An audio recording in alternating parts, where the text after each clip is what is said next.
Mabigat na yung buhay.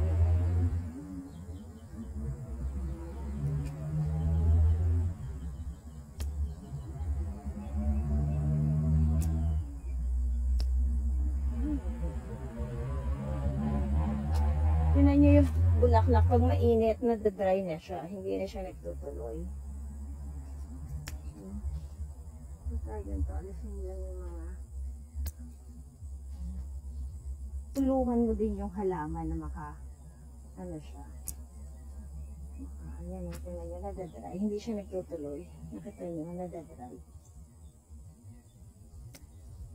So, ganun pag mainit,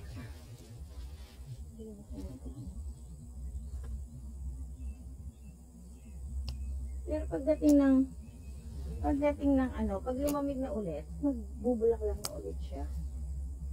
Ano na ulit? Pa-fall, pagpa-fall na.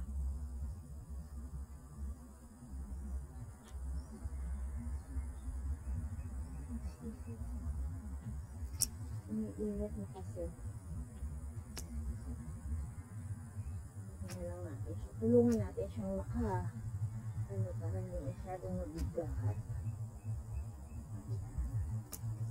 Medyo gumagaan na siya. Hindi na siya mabigat.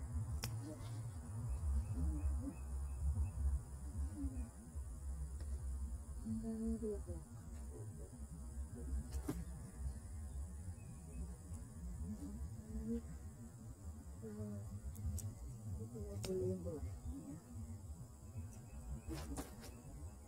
So, ayan na, nakita nyo, nag-iiba na yung mga hindi siya nagtutuloy. Kuhanin na natin itong mga medyo madidilaw na.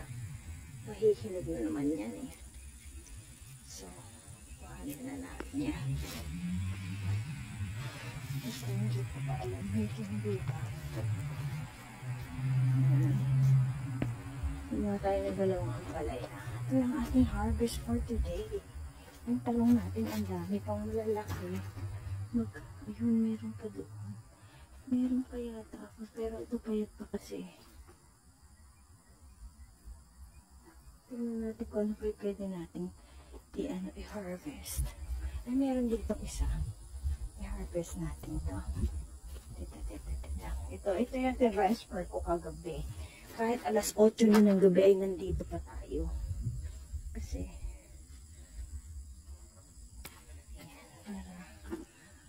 may talong tayong kakainin. Tapos manguha tayo ng talbos ng kamote.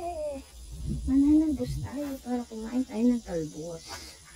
At para magkaroon tayo ng magandang may talbos ba dito? Parang wala. Wala masyadong talbos ito. Nakuha na ko na ba ito? Magsasawso tayo sa bagoong.